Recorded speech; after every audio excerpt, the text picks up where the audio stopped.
Eu nem sei qual é a motivação do Senhor Ninguém nessa série, mas eu já amo esse vilão.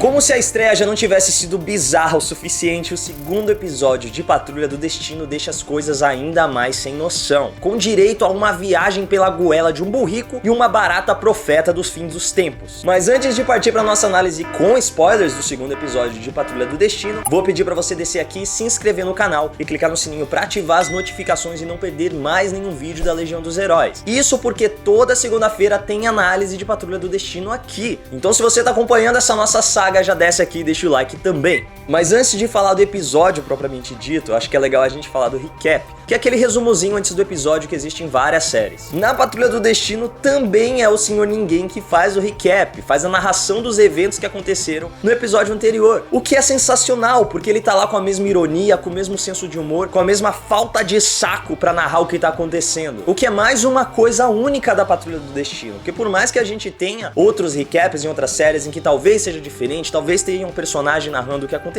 aqui é o Senhor Ninguém, aqui é o Alan Tudyk, e o Alan Tudyk é um cara sensacional pra fazer isso. Nos Estados Unidos ele é muito conhecido por dar voz pra vários outros personagens de animação, então eu acho que um dos grandes pontos fortes de Patrulha do Destino vai ser justamente essa narração do Senhor Ninguém. E logo que começa o episódio a gente percebe que essa narração tá situada enquanto os eventos da série estão acontecendo, o que é ainda mais maravilhoso, porque a gente tem outras produções em que a gente tem um narrador, mas nesse caso parece que o narrador tá realmente contando uma história que já aconteceu, o que até podia deixar a gente com uma pulga atrás da orelha quando a gente estivesse assistindo Patrulha do Destino, porque a gente podia pensar, peraí, então talvez o Senhor Ninguém tenha derrotado a Patrulha do Destino e tá contando o que aconteceu, ou exatamente o contrário, ele foi capturado e tá ali delatando o que aconteceu pra alguma autoridade. Enfim, a gente podia pensar que essa história talvez já tivesse terminado, enquanto o narrador estivesse contando o que já aconteceu, sendo que ele tá narrando enquanto as coisas estão acontecendo, o que deixa tudo mais interessante pela narrativa, porque a gente tem um personagem que tá vivendo a história enquanto conta ela, e pros outros personagens que vão interagir com o Senhor Ninguém, como a gente vê o chefe dentro do ônibus falando com ele, peraí, com quem você tá conversando? Ele fala, com o pessoal de casa, com uns 3 caras do Reddit que vão fazer teoria, e o que deixa tudo maravilhoso. E além disso, a presença do Senhor Ninguém nesse episódio ajuda a desenvolver os outros personagens também, porque nesse episódio a gente teve uma estrutura de desenvolvimento diferente do primeiro. Lá no primeiro episódio a gente teve uma estrutura muito mais expositiva. Agora aqui é através das ações do Senhor Ninguém que os personagens vão sendo desenvolvidos ainda mais. Inclusive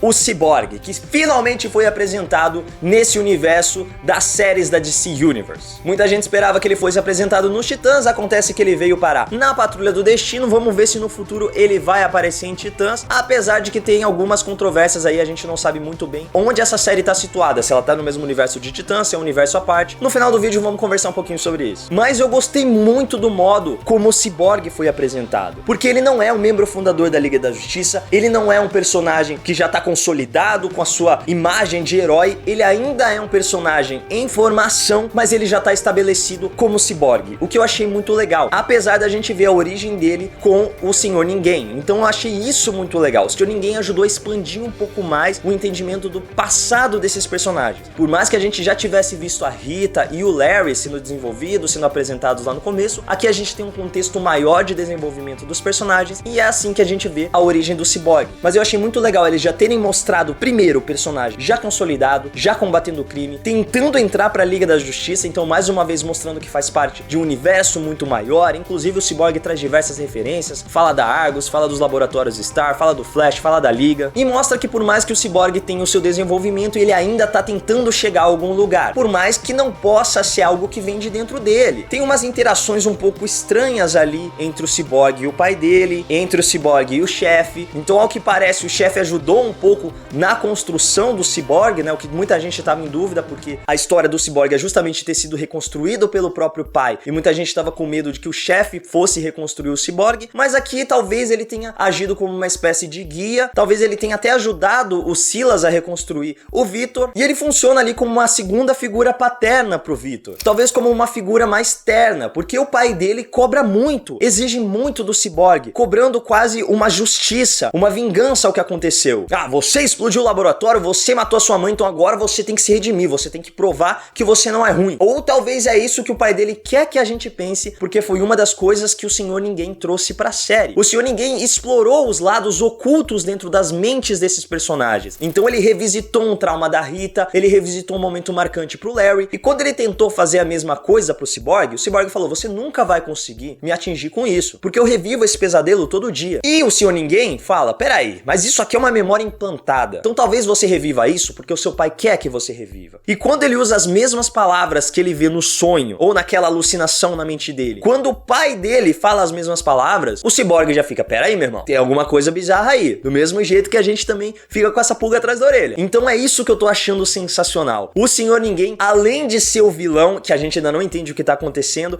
além de ser um narrador maravilhoso, ajuda a desenvolver os personagens e a levantar cada vez mais questionamentos na cabeça deles. A gente tem que lembrar também que uma das propriedades do Senhor Ninguém, um dos seus poderes, é sugar a sanidade dos seus oponentes. Então talvez ele esteja fazendo isso com o Victor e com a gente. Eu também gostei muito do desenvolvimento que deram pra Rita nesse episódio. Parecia que não ia ser tanto assim quando ela foi deixada um pouco de lado no começo, quando ela volta pra mansão e diz que vai tentar se abster do que tá acontecendo pra que ela não perca a sanidade, pra que ela não fique maluca. Mas ela acaba se envolvendo no meio de tudo isso, é justamente o pivô que leva a galera pra goela do burrico. E quando ela tá lá, a gente tem algumas cenas incríveis, com uma fotografia diferente, o modo como ela se comporta, ela parece uma personagem mais confiante e reforça o que a gente já percebeu no primeiro episódio. A Rita consegue controlar os poderes dela, mas isso depende muito do psicológico dela. Então quando ela tá bem, a gente vê naquela cena do restaurante quando a mulher tá elogiando ela, quando tá falando bem dos trabalhos dela, ela parece que brilha, ela parece que fica ainda mais bonita. Mas quando as coisas começam a desmoronar dentro dela, quando a atendente da lanchonete menciona que a Rita fez pornô no final da carreira, aí ela começa a desmoronar também. Então ela começa a derreter, ela começa a não ter mais o controle dos seus poderes. Então a gente realmente percebe isso, que a manifestação dos poderes físicos está diretamente relacionada com o psicológico dela. Enquanto ela consegue controlar o psicológico, enquanto ela tem o controle da situação, ou pelo menos se sente confortável ali, ela não manifesta nenhum efeito colateral do poder dela. Mas além disso, essa cena levantou outro questionamento, que é o que é aquele bebê que apareceu no final? A Rita teve um filho? A Rita perdeu um filho? Por que tem um bebê que está diretamente relacionado com a história da Rita e foi o trauma que o Senhor Ninguém usou para explorar a mente dela, para tentar encontrar uma fraqueza na cabeça dela? Talvez muita gente não saiba, mas a Rita é a mãe adotiva do Garfield Logan, o Mutano. Eu não sei como isso vai ser trabalhado na Patrulha do Destino, porque a própria atriz que faz a Rita Farr, a April Bowlby, disse que Patrulha do Destino não tá no mesmo universo de Titãs. E ela foi categórica ao dizer que essa versão da Rita nunca conheceu o Mutano. E aí, será que ela tá dizendo na verdade que essa história se passa antes? Será que realmente é um universo à parte? Eu não acho que Patrulha do Destino se passe antes de Titãs, porque a gente consegue encaixar Patrulha do Destino numa ordem cronológica realmente depois de Titãs. Agora, ela dizer que é um universo à parte, que essa versão da Rita não conhece ainda o Mutano,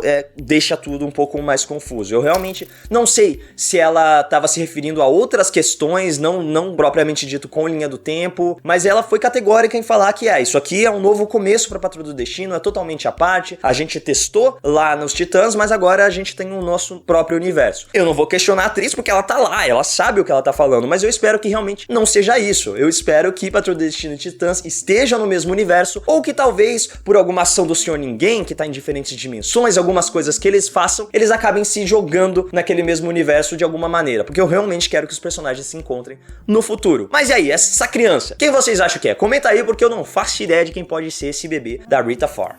Enquanto Larry, o homem negativo, mais uma vez reforça esse lado dele de que ele já se considerava um monstro antes mesmo da sua aparência se tornar bizarramente deformada. É engraçado porque ele é o personagem mais reservado e a gente consegue sentir isso até pela história de origem dele. Ele é um personagem que veio dos anos 60, um homem que era casado, que tinha que disfarçar a sua homossexualidade, então na verdade ele estava sempre encoberto, tentando mostrar para a sociedade que ele era o homem perfeito, o pai de família, o piloto americano que defendia os ideais raciais dos Estados Unidos, mas que na verdade ele tinha um caso homossexual que naquela época era visto como algo monstruoso. E ele mesmo já se considerava monstruoso. É interessante como ele mesmo era preconceituoso com ele. E agora que ele se tornou um monstro na aparência, isso só reforça essa imagem pra ele. A gente agora teve um pouco mais do espírito negativo. E agora a gente pode começar a evoluir um pouco melhor os personagens. O que é o espírito negativo? Aquela energia que sai de dentro do Larry em diversas situações não é a alma dele, não é o próprio Larry, é um outro espírito. Então a gente tem o Larry e o espírito negativo habitando o mesmo corpo. Mas quando o espírito negativo se liberta do corpo do Larry, o Larry não tem mais controle sobre o seu próprio corpo, é por isso que ele desaba e a gente tem aquela sequência sensacional do homem negativo tentando fugir de Cloverton. Apesar dessa situação ser muito engraçada, ela também é muito dramática. A gente consegue sentir ainda mais peso com o personagem. Porque imagina só, um personagem que já se considera um monstro, que tem o exterior de um monstro, que tem um outro ser habitando dentro dele e que ele não consegue controlar esse ser. Esse ser age por vontade própria. Quando ele resolve sair do corpo do Larry, o Larry simplesmente não existe mais. E se eles replicaram o que existe nos quadrinhos, o espírito negativo só pode ficar 1 minuto fora do corpo do Larry. Senão os dois morrem. Ou o espírito negativo encontra outro hospedeiro e o Larry já era. Então é uma dinâmica muito interessante que dá ainda mais peso pro final desse episódio. No final desse episódio a gente tem uma cena, cara, incrível, que é o Larry tirando as ataduras do rosto dele, se revelando como um monstro. Pela primeira vez a gente vê ele cicatrizado, né? A gente tinha visto ele pegando fogo depois que o avião caiu, mas a gente vê como tá a aparência dele hoje, como ele realmente se tornou um monstro, como ele é algo que as pessoas olhariam e sentiriam medo se olhando no espelho, ao som de Lazarus, do David Bowie, que é uma música que realmente fala: olhe pra mim, olha as minhas cicatrizes, eu quero ser livre como um pássaro. E é algo que tanto Larry, quanto o espírito negativo, quanto nenhum dos outros personagens jamais vai ter. Eles nunca vão conseguir ser pessoas normais. É essa carga que deixa a Patrulha do Destino tão rica. Então por isso alguns deles tentam se destacar e ser mais do que humanos normais. Já que eles não podem ser humanos normais, eles tentam ser super-heróis. E a gente vê um pouco disso com o Homem-Robô aqui também. O que eu achei também uma das coisas mais ricas desse episódio foi a interação do Homem-Robô com a Crazy Jane. E mais palmas pra Diane Guerrero, porque, meu amigo, o que essa mulher tá fazendo como Crazy Jane é digno de James McAvoy em Split, é digno de David Haller lá em Legion. É incrível, é maravilhoso. Você consegue sentir as personalidades dela. Aos poucos a gente vai entendendo também quem é Hammerhead, quem é Baby Doll. Então quando ela muda a personalidade, você não precisa que alguém diga o nome dela. Você já começa a entender junto com os personagens. E é muito interessante como o Homem-Robô e Crazy Jane ajudam a evoluir um ao outro. Então nesse episódio a gente vê que o Homem-Robô tenta ser melhor. Ele tá tentando ser uma pessoa melhor do que ele era como humano. Talvez para no futuro ele encontrar a filha dele, então ele já tá se testando. Ele fala: eu não tô preparado para encontrar minha filha agora, mas eu tenho que me preparar. Então ele tenta fazer isso com a Crazy Jane. Em contrapartida, a Crazy Jane não quer ser essa figura para ele. Até porque a história dela ainda não foi apresentada, mas ela tem um grande trauma com o pai dela. A garota Jane começou a criar novas personalidades a partir de um abuso que ela teve dentro de casa com o próprio pai. A partir daí ela criou uma primeira personalidade que ficava a parte disso, que era uma personalidade para proteger a Jane, e a partir de novos traumas que ela foi tendo, a personalidade dela foi se fragmentando cada vez mais até a gente ter 64 personalidades. Então é muito interessante a gente ver isso. Ela não quer ser tratada como uma filhinha, ela não quer que o Homem-Robô cuide dela dessa maneira, porque é justamente isso que provoca um trauma dentro dela. Apesar disso, é muito interessante a interação entre os dois e deixa a gente com mais pena e mais empatia pelo Homem-Robô. E é muito interessante a chegada do Cyborg nesse exato momento, que é um cara novo, é um cara que tem agilidade, é um cara que sente as coisas. Cara, isso é agoniante. O Homem-Robô não sente nada, o Homem-Robô não consegue fazer nada direito, mãos de robôs, ele não consegue fazer um sanduíche. Enquanto chega o Cyborg ali, buia! É o cara perfeito, é o que ele queria ser. Então acrescenta um peso muito maior, eu sinto muito isso nessa série. Até esse segundo episódio a gente não entende muito bem o que tá acontecendo. Aí uma teoria que eu queria levantar é que talvez o Senhor Ninguém tentou integrar a Patrulha do Destino em algum momento, talvez até antes de se tornar o Senhor Ninguém todo fragmentado, mas ele foi negado pelo chefe. Então talvez seja esse o confronto que existe entre os dois personagens, porque a gente vê que o Senhor Ninguém é um vilão, é um inimigo do chefe. Ele ainda não é um inimigo da Patrulha do Destino. Tá se tornando, é claro, porque tá cagando com a parada toda. Mas a parada dele é pessoal com o chefe. Então talvez em algum momento eles tenham tentado se aliar e alguma coisa deu errado, e a partir desse momento ele se tornou o Senhor Ninguém e agora tá buscando vingança e tentando atingir o chefe, atacando diretamente os pupilos dele. Talvez a maneira mais eficiente que ele consiga atingir o chefe. E aí, você tá gostando de Patrulha do Destino? Então comenta aí embaixo o que você achou dessa loucura desse segundo episódio e já aproveita pra seguir a Legião dos Heróis nas nossas redes sociais e me segue lá também. É isso, Legionários, e que a força esteja com vocês. Que é aquele resumozinho que existe antes de... Existe antes do episódio. Já desse... O que deixa, o que torna... Ficou meio pausado isso aí. Eles tentam ser super-heróis. Tentando fugir. Ficou só os erros no final, né?